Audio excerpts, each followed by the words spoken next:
प्यारे बच्चों, आपका दिन मंगलमय हो। अगर आप नए हैं तो चैनल को सब्सक्राइब कर लें। आज हम शुरू करते हैं पाठ नंबर 4, विदाई संभाषण। ये लिखा है बाल मुकुंद गुप्त ने। विदाई संभाषण उनकी सर्वाधिक चर्चित कृति व्यंग्य कृति है। शिव शंभू के चिट्ठे का एक अंश है। यह पाठ वायसराय कर्जन, जो 1899 से 1904 एवं 1904 से 1905 तक 2 बार वायसराय रहे, के शासन में भारतीयों की स्थिति का खुलासा करती है। खुलासा करना होता है वर्णन करना, बताना।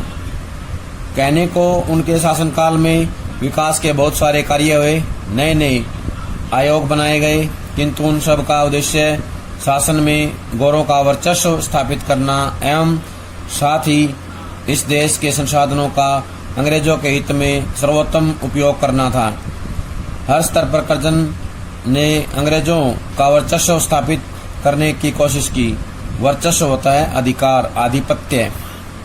वे सरकारी निरंकुशता के पक्षधर थे, लिहाजा प्रेस की स्वतंत्रता तक पर उन्होंने प्रतिबंध लगा दिया था।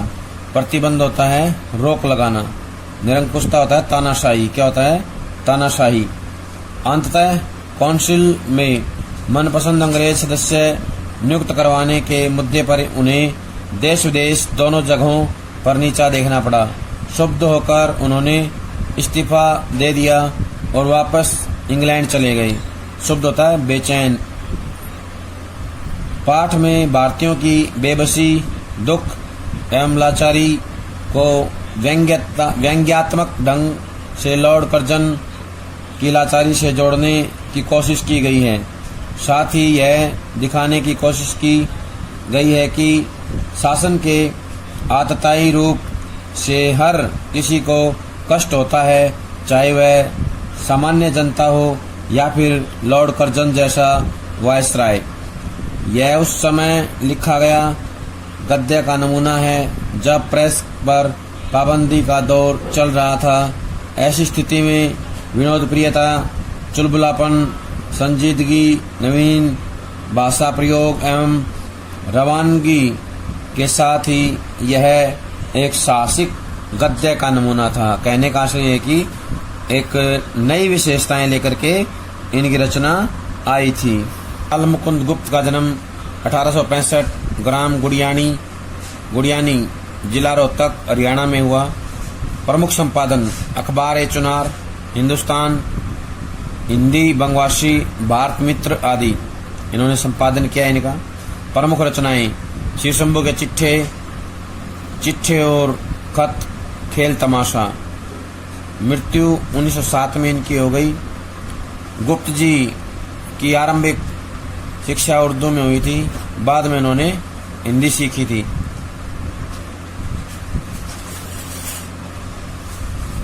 राष्ट्रीय नवजागरण के सक्रिय पत्रकार रहे हैं। राष्ट्रीय नवजागरण के सक्रिय पत्रकार के रूप में ये जाने जाते हैं। महावीर प्रसाद द्विवेदी से लंबी बहस की थी इन्होंने।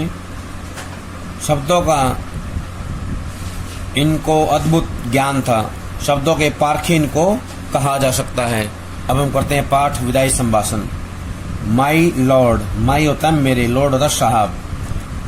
अंत को आपके शासनकाल का इस देश में अंत हो गया। अब आप इस देश से अलग होते हैं। इस संसार में सब बातों का अंत है। इससे आपके शासनकाल का भी अंत होता है। चाहे आपकी एक बार की कल्पना के अनुसार आप यहाँ के चिरस्थायी वायसराय भी हो जाते। चिरस्थायी होता है लंबे समय तक या सदा रहने वाला।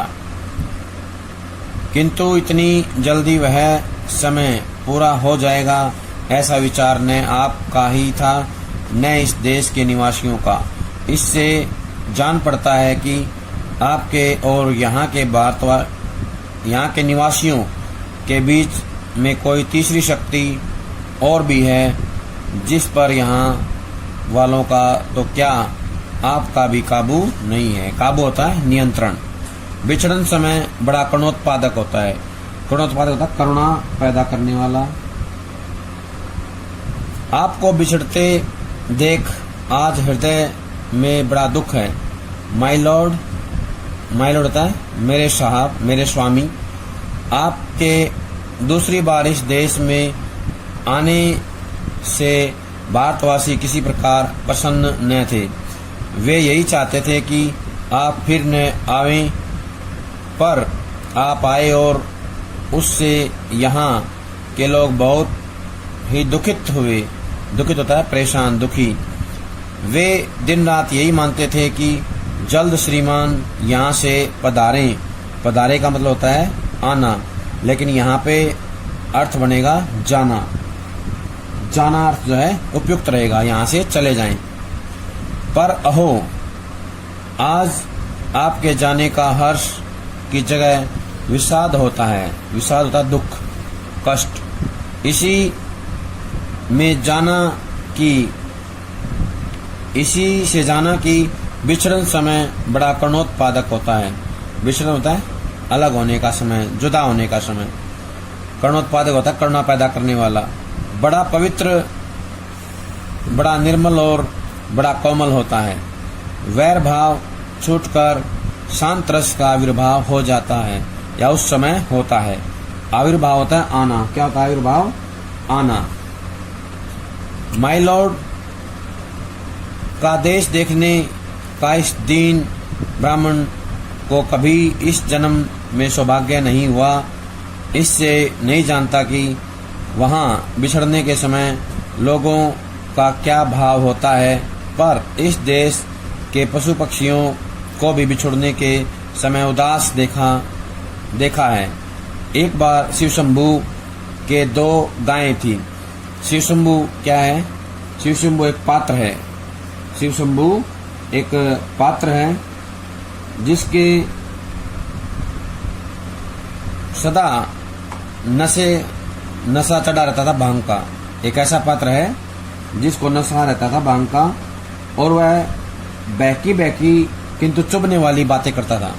बहकी किंतु चुभने वाली बातें करता था। एक ऐसा पात्र जो है उनका था, कल्पित पात्र ही शिव शंभू इनका कल्पित पात्र है, और हमेशा बहकी बातें करता है। क्योंकि सदा भांग के नशे में ये रहता था। इसके बाद 2 गायें थी। उनमें एक तो अधिक बलवती थी। वह कभी कभी अपने सींगों की टक्कर से कमजोर गाय को गिरा देती थी, यानी कि मारती रहती थी कमजोर गाय को। तो अब यहाँ से जुड़े हुए प्रश्न करेंगे। पहला प्रश्न ये होगा, माई लॉर्ड किसके लिए किया गया प्रयोग? तो बताएंगे लॉर्ड कर्जन के लिए। किसके लिए? लॉर्ड कर्जन के लिए किया गया है। किसके शासन का अंत होगा? Lord Curzon. लॉर्ड कर्जन के शासन का अंत हो गया। इसके बाद अगला प्रश्न बनेगा, दूसरी बार कौन वायसराय बन के आए थे? बताना है लॉर्ड कर्जन। कौन बन के आए थे? Lord Curzon.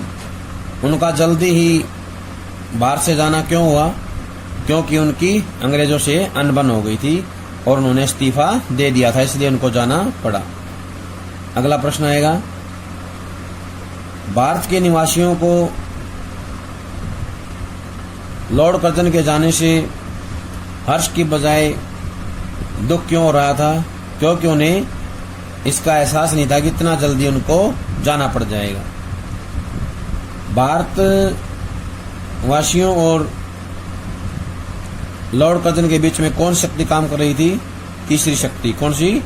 तीसरी शक्ति, जिसका नाम क्या था? ईश्वर, परमात्मा। अगला प्रश्न आएगा, कौन सा समय करुणोत्पादक होता है? विछड़न समय। कौन सा होता है? विछड़न समय जो है करुणोत्पादक होता है। अगला प्रश्न आएगा,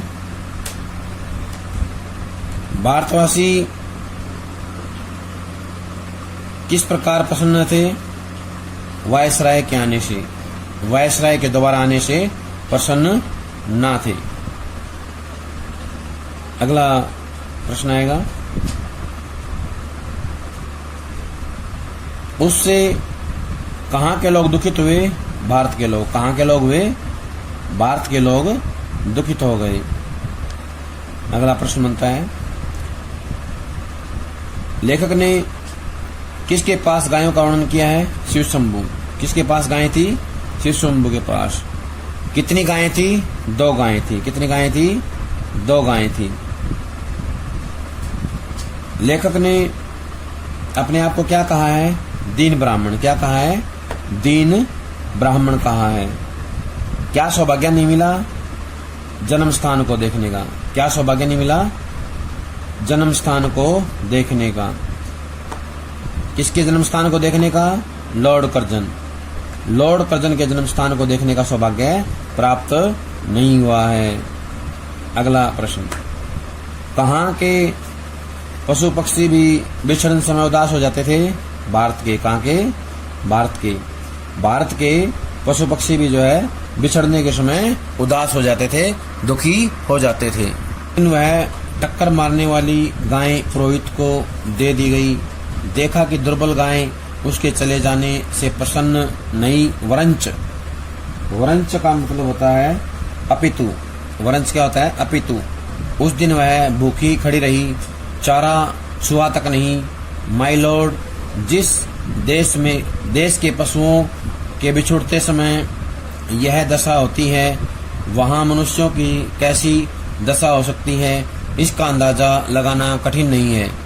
आगे भी इस देश में जो प्रधान शासक आए, अंत में उनको जाना पड़ा। इससे आपका जाना भी परंपरा की चाल से कुछ अलग नहीं है।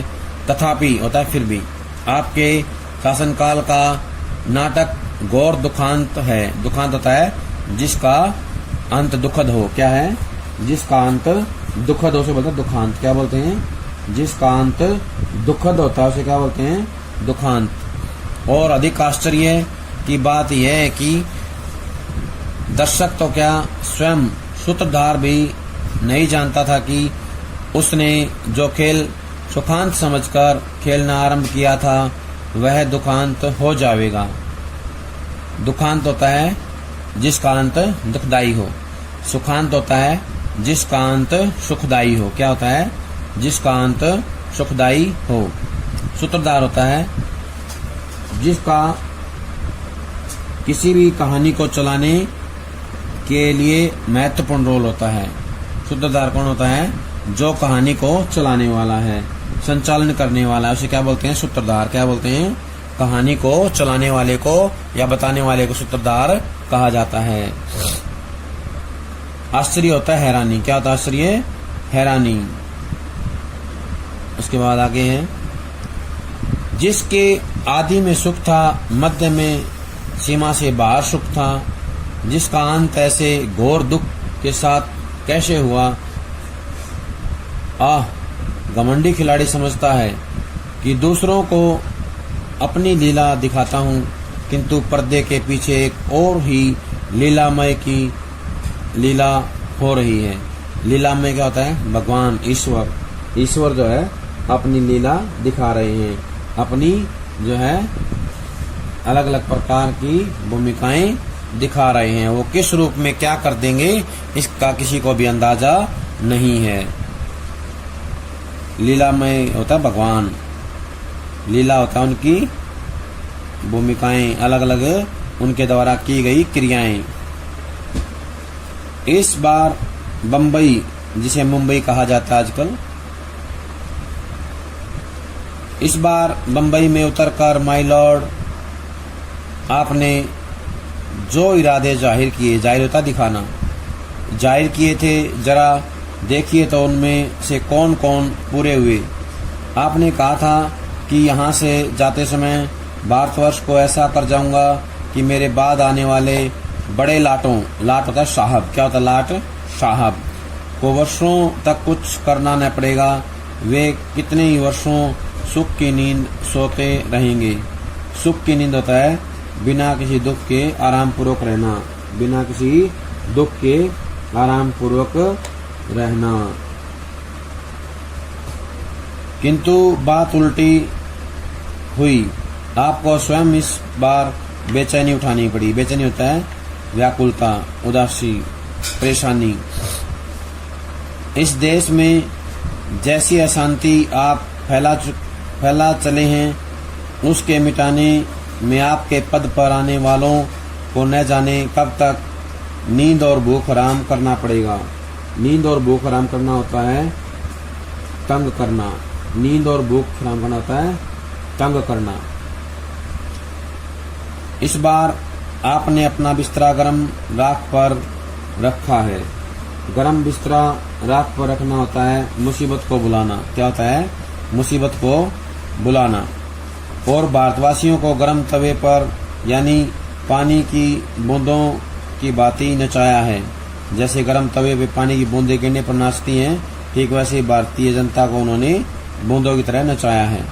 आप स्वयं भी खुश न हो सके और यहाँ की प्रजा को सुखी न होने दिया, इसका लोगों के चित्त पर बड़ा ही दुख है। चित्त होता है मन। क्या होता है? चित्त मन होता है। चित्त पर बड़ा ही क्या हुआ है? असर पड़ा है, दुखदायी असर पड़ा है। अब यहाँ से जुड़े हुए प्रश्न करेंगे। पहला प्रश्न तो यही होगा कि किसने चारा नहीं छुआ? तो बताना है दुर्बल गाय ने। किसने? दुर्बल गाय ने। दुर्बल गाय ने चारा नहीं छुआ। अगला प्रश्न आएगा क्यों नहीं छुआ? तो बताना है क्योंकि टक्कर मारने वाली गाय शिव शंभू ने पुरोहित को दे दी। क्या किया? शिव शंभू ने टक्कर मारने वाली गाय पुरोहित को दे दी थी, इसलिए जो है उसने चारे को नहीं छुआ। दूसरा कारण ये है क्योंकि वह उसकी जो है जुदाई में दुखी थी। जो दुर्बल गाय थी टक्कर मारने वाली गाय की जुदाई से दुखी थी, क्योंकि वो वहां से चली गई थी, इसलिए उससे उसकी जुदाई बर्दाश्त नहीं हुई, इसलिए वो जो खाना या पानी नहीं पी रही थी। अगला प्रश्न आएगा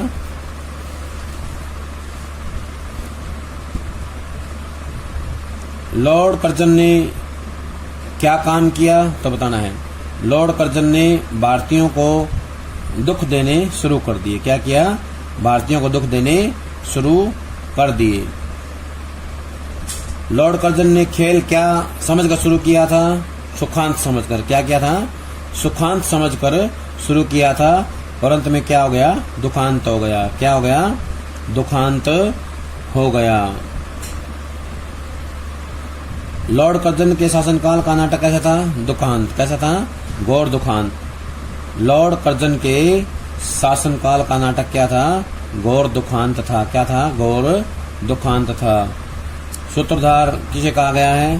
सूत्रधार ईश्वर को कहा गया है। जो पूरी दुनिया को चलाते हैं वो क्या है? सूत्रधार हैं। क्या है? पूरी दुनिया को चलाने वाले सूत्रधार हैं। अगला है लीलामय। लीलामय की लीला हो रही है, इसका क्या आशय है? लीलामय की लीला का क्या मतलब है? तो बताना है लीला का मतलब क्रीड़ा। क्या है लीला का मतलब? क्रीड़ा। और लीलामय क्या होता है? भगवान, ईश्वर। भगवान जो है हमेशा क्रीड़ा करते रहते हैं, अलग अलग रूपों में आकर के अपनी लीलाएं दिखाते रहते हैं। ठीक वैसे ही जब लॉर्ड कर्जन भारत में आए, भारतीयों पर अत्याचार कर रहे थे, तो उस समय भगवान ने उनको अपनी ही एक लीला दिखा दी। अगला प्रश्न है बम्बई में कौन आया था? तो बताना है लॉर्ड कर्जन। कौन आया था? Lord Curzon. कहाँ आया था? बम्बई में, मुंबई में। अगला प्रश्न है वो किस इरादे से आया था? तो बताना है कि वो इस इरादे से आया था कि वह अपने बड़े लाटों के लिए वर्षों तक कुछ ना करना पड़े, ऐसा राज्य स्थापित करके जाए। ऐसा राज्य स्थापित करके जाए कि उनके बड़े लाटों को कुछ भी ना करना पड़े। अगला प्रश्न आएगा कि लॉर्ड कर्जन ने ऐसा क्या किया जिसके कारण बाद में आने वाले लाटों की नींद हराम हो गई, या उनकी नींद जो है खराब हो गई? तो बताना है कि उन्होंने भारतीय जनता को इतना परेशान कर दिया, इतना दुखी कर दिया कि उसके बाद आने वाले जो साहब थे उनको जो है चैन की नींद नहीं मिली, उन्हें बहुत संघर्ष करना पड़ा। अगला प्रश्न आएगा भारतीयों को किसकी तरह नचाया? तो बताना है लॉर्ड कर्जन ने भारतीयों को गर्म तवे पर पानी की बूंदों की तरह नचाया। किस तरह? गरम तवे पर पानी की बूंदों की तरह नचाया। अगला प्रश्न आएगा, बिस्तरा गरम राख पर रखना का क्या मतलब होता है? बिस्तरा गरम राख पर रखना का क्या मतलब होता है? तो कहना है मुसीबत को बुलाना। क्या होता है? मुसीबत को बुलाना। अगला प्रश्न है, कहाँ की प्रजा सुखी न हुई? तो बताना है भारत की। कहाँ की? भारत की प्रजा सुखी न हुई। प्यारे बच्चों, आज जो काम करवाया गया है सभी इसको अच्छे समझ करके कॉपी में लिख कर याद करें। सभी का बहुत बहुत धन्यवाद।